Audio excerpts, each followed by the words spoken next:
नरसिंहगढ़ में भी कुर्सियों के लिए झगड़ा हो रहा है ऐसा।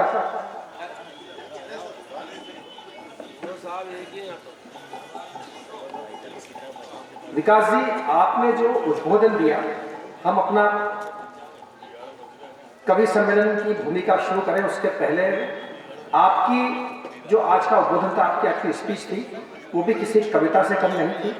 और मैं मंच की तरफ से आपको विश्वास दिलाता हूं कि किसी भी कवि का कविता पाठ करने में, बात करने में सीमा रेखा तक पांव जरूर पहुंचेगा और सीमा रेखा को क्रॉस नहीं करेगा। मर्यादा में चलेगा कवि सम्मेलन। आपने कहा उसी बिंदुओं पर कवि सम्मेलन चलेगा, हास्य व्यंग सब कुछ होगा। और दूसरी बात, आज यहाँ पर 4 संस्थाएं बैठी, जैसा मुझे बताया अभी स्वागत संचालन में 4 संस्थाएं। बहुत कम शहर ऐसे होते हैं जहाँ कवि सम्मेलन होता है और साहित्यकार कविता सुनने आते हैं। वो शहर आपका है नरसिंहगढ़, जहाँ 4 साहित्य संस्थाओं के लोग कवि कविता सुनने आए हैं। ये कविता की भूमि। विकास जी, मैं आपको पुराना संस्करण सुनाता हूँ। मैं पढ़ता था मोतीलाल विज्ञान महाविद्यालय भोपाल में, और यहाँ से मैं अपने घर नगर जाता था खुजनेर। राजगढ़ से आया हूँ पर मेरा गृह नगर खुजनेर जन्मभूमि, यानी राजगढ़ जिला भी मेरा ही जिला है, नरसिंहगढ़ है ना। मेरे छोटे भाई भी यहाँ नौकरी करते थे। जब मैं यहाँ आया तो बस स्टैंड से मेरी गाड़ी निकल गई विकास, तो मैंने देखा कि रात को नरसिंहगढ़ में 74-75 में यहाँ मैं कहाँ रुकूंगा, सर्दी का मौसम है। एक पांडाल दिखा, मैंने पूछा यहाँ क्या हो रहा है, बोले कवि सम्मेलन हो रहा है। मैंने कहा ठीक है, एयरबैग लेके बैठ गया। सोम ठाकुर 1974 में, सोम ठाकुर और दुष्यंत कुमार, 74 में जहां दुष्यंत कुमार और सोम ठाकुर को सुना जाता था, वो तो कविता की भूमि है ही अपने आप में। और विकास जी, ओम व्यास का यहाँ पर प्रोग्राम क्यों आया? 2 दिवसीय कार्यक्रम था, एक विदिशा में होना था, दूसरे दिन यहाँ होना था। वहां पर चूंकि मृत्यु हो गई, यहाँ का कार्यक्रम नहीं हो पाया, ओम व्यास नहीं आए। पर ओम व्यास का पूरा कवि सम्मेलन हमारे मोहन जी नरसिंहगढ़ में ले आए। लीजिए, अब हम शुरू करते हैं। जैसा आपने कहा, ये कविता की भूमि है। पहाड़ों की छाती को चीरकर सूरज जो स्नेह का उजाला बिखेरता है, उस उजाले का नाम है कविता। ये कविता में 3 अक्षर होते हैं। साहित्यकार बैठे हैं और कविता अनुरागी बैठे हुए हैं। जो मंच के अनेक कवि कहते हैं कल्पना और विचारों का तालमेल, पर मेरे अपने शब्द संयोजन में कविता क्या है, मैंने संयोजित किया। आप सबके पास पहुंचे रेखांकन करने, तो मुझे बताना कि आप सब साहित्यकार हैं और कविता से प्रेम करते हैं। ये 3 अक्षर का, वी और ता। का यानी कल्पनाओं के कलश में बहाव का गंगा जल, वी यानी विद्रुपताओं के विरुद्ध विचारों की अग्निशिखा, और ता यानी ताना बाना अक्षरों के कपास का, भाव की मिठास का, प्रकृति के रंग का, जीवन जीने के ढंग का, आमोद प्रमोद का, गीतों की गंगा का। और भगवान यशोदा मैया की गोद में भगवान श्री कृष्ण की निंदिया का, ये होती है कविता। कविता ने बड़ी भूमिका अदा की है। जब स्वाधीनता प्राप्त करना थी तो गरम दल ने गाया, दूर हटो ये दुनिया वालों, हिंदुस्तान हमारा है। गरम दल ने गाया, सरफरोशी की तमन्ना हमारे दिल में है, देखना है जोर कितना बाजुए का दिल में है। और अंधे पृथ्वीराज को जब मुगल बादशाह की आंख में तीर मारना था, तो कवि चंद्रवदाई कहता है, 4 बांस 24 गज अंगुल अष्टप्रमाण, ता ऊपर चौहान है, ता ऊपर सुल्तान है, मच चुके चौहान। तब भी कविता ने काम किया तीर कमान के पहले। तो कविता की भूमिका बड़ी होती है। एक बार आप सब लोग इन कवियों के सम्मान में ताली बजाएं,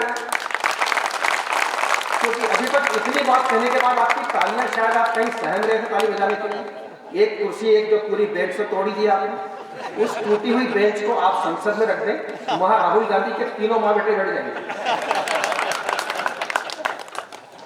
लीजिए, शुरू करता हूं। हम हंसने हंसाने की बात भी करेंगे, बुलाने के लिए तो आपके रिश्तेदारी आज के लिए टिप्पणी बहुत यात्रा करने लगी है ना। लीजिए, हम शुरू करते हैं।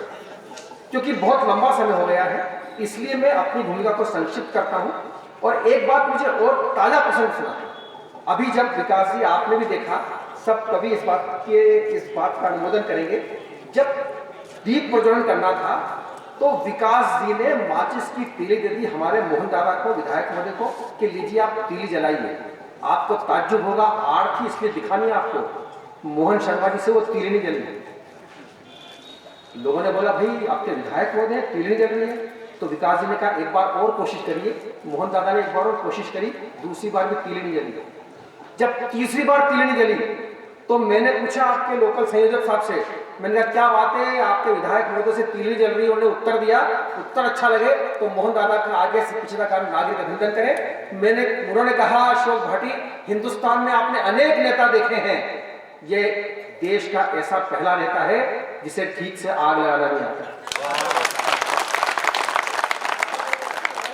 जो विकास का काम करते हैं वो बाग लगाते हैं, आग नहीं लगाते हैं। हम मां शारदे की वंदना के बिना कोई काम, कविता का एक अक्षर भी सुनाना प्रासंगिक नहीं समझते। और मां शारदे की वंदना में दुनिया की तमाम माताओं की वंदना है।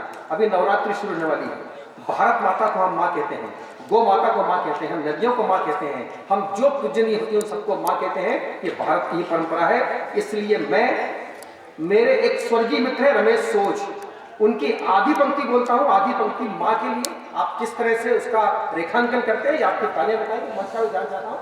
वो कहते हैं, माना कि मैं फूलों के बिछोने नहीं देता, माना कि मैं फूलों के बिछोने नहीं देता, पर माँ को किसी बात पे रोने नहीं देता। आपकी तालियां थोड़ी कमजोर है, ये मोहल्ला और पीछे की तरफ से तालियां थोड़ी कम आ रही है। मैं आपको एक मौका और देता हूँ। वफा का गीत, मोहब्बत का साज करते हैं, हम दुआ के द्वार पर ममता का राज करते हैं। और तू कोई व्यंग माँ की ओढ़नी पे ना कर, इस ओढ़नी पर तो फरिश्ते नमाज पढ़ते हैं। लेकिन मंच के कवियों की अभी भी दुविधा है। शुक्ल जी, जितनी तालियां नरसिंहगढ़ के श्रोता कवियों के लिए बजाते हैं, अभी वो घनत्व थोड़ा कम है। मैं आपको एक मौका और देता हूं और पिछ तक की तालियां देखना चाहता हूं।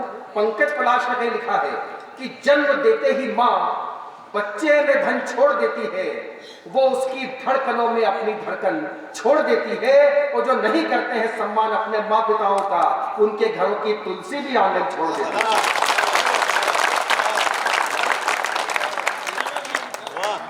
तो अब हमारे कवियों का भी मन लगा कि आप ताली रात भर बजाएंगे। मानदेय जो हमको मिलेगा शासन से वो तो है ही, लेकिन तालियां ऐसा मानदेय होता है जो व्यक्ति कभी नहीं भूलता। पैसे दिए हुए खर्च हो जाते हैं, तालियों का प्यार कभी खत्म नहीं होता। तो विकास दवे जी का मैं इसलिए बहुत तारीफ करता हूँ कि उन्होंने कवि सम्मेलन की दिशा को बदलने का काम अपने उद्बोधन से किया है। पूरे देश की साहित्यिक चेतना की ओर से हम आपका अभिवादन करते हैं, राकेश सिंह जी का अभिवादन करते हैं। और लीजिए बात को आगे बढ़ाते हैं। मध्य प्रदेश का एक मंदिर से जब हम गुलाम थे, ब्रिटिश शासन में उस प्रतिमा को ले जाया गया है ब्रिटिश के म्यूजियम में। वहां पर पूजा पाठ अर्चना इबादत नहीं होती। वहां का गाइड कहता है कि ये भारतीय लोगों की आराधना है। आप ये कवि सम्मेलन रूपी यज्ञ करवाते हैं, हम अपनी कविता रूपी संविधा प्रभावित करने के लिए यहाँ पर उपस्थित होते हैं। जिस दिन आपकी और हमारी ये यज्ञ पूरा होगा, उसी दिन ये कविता की महफिल और कवि सम्मेलन उस दिन पूरा होगा। सरस्वती वंदना उस दिन पूरी होगी जब उसी ब्रिटिश म्यूजियम से निकलकर वही शारदा की प्रतिमा धार की गौशाला में इन्हें सरस्वती के मंदिर में स्थापित होगी।